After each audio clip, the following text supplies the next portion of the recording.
तमिळनाडूच्या राजकारणात विजय नावाचं वादळ पाहायला मिळालंय। दक्षिणात्य चित्रपटसृष्टी गाजवल्यानंतर आता तमिळनाडूचं राजकारण विजय थलपतीनं गाजवलंय। पण एवढा कमी कालावधीत तमिळगा वेत्री कळघम म्हणजेच टीव्हीके पक्ष स्थापन करून मोठं विजय मिळवून देणारा विजय थलपती कोण आहे? विजयचा जन्म कुठं झाला आणि त्याचे वडील काय करायचे? विजयला राजकारणात प्रवेश करायचा होता का? त्यांच्या आयुष्यात कोणते कोणते वादळ आले ते आपण या पाहणार आहोत या व्हिडिओच्या माध्यमातून। नमस्कार, मी स्नेहल चौधरी, आपण पाहत आहात एलएस मराठी। जोसेफ विजय चंद्रशेखर म्हणजेच विजय थलपती यांचा जन्म 22 जून 1974 रोजी चेन्नईत झाला। त्यांचं नाव जोसेफ विजय असलं तरी चाहते त्याला प्रेमानं विजय थलपती म्हणत आणि आता त्याची ओळखही थलपती नावानं झाली आहे। थलपतीचा तमिळमध्ये अर्थ नेता किंवा सेनापती असा होतो। त्यांचे वडील S.A. चंद्रशेखर हे चित्रपट दिग्दर्शक आणि आई शोभा चंद्रशेखर या पार्श्वगायिका आहेत। त्यांचे वडील दिग्दर्शक असल्यानं त्यांना चित्रपटासाठी संघर्ष करण्यासाठी गरज पडली नाही। त्यांना वयाच्या अवघ्या 10व्या वर्षी वेत्री या चित्रपटातून बाल कलाकार म्हणून पदार्पण केलं। त्यानंतर 1992 मध्ये नायक म्हणून नालाया थिरपू या चित्रपटात एंट्री मिळाली। मात्र या चित्रपटाला बॉक्स ऑफिसवर अपयश आलं आणि विजयला हवं तसं यश मिळालं नाही।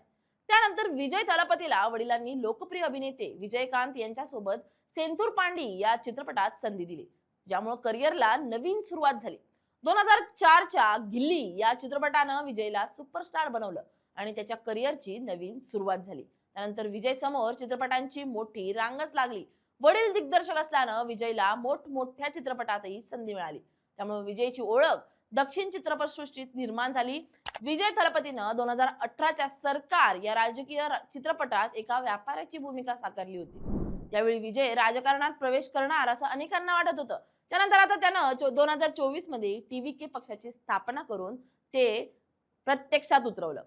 पण पक्ष स्थापन करण्याची त्याची संकल्पना जुनी असल्याची माहिती आहे, कारण त्यानं 2009 मध्ये फॅन क्लब विजय मक्कल इयक्कम म्हणजेच विजयची जनचळवळीची स्थापना केली, ज्यात तमिळनाडू राज्यात तब्बल 85,000 शाखा होत्या। 2011 च्या विधानसभा निवडणुकीत या संघटनेनं AIADMK नेतृत्वाखाली आघाडीला पाठिंबा दिला होता।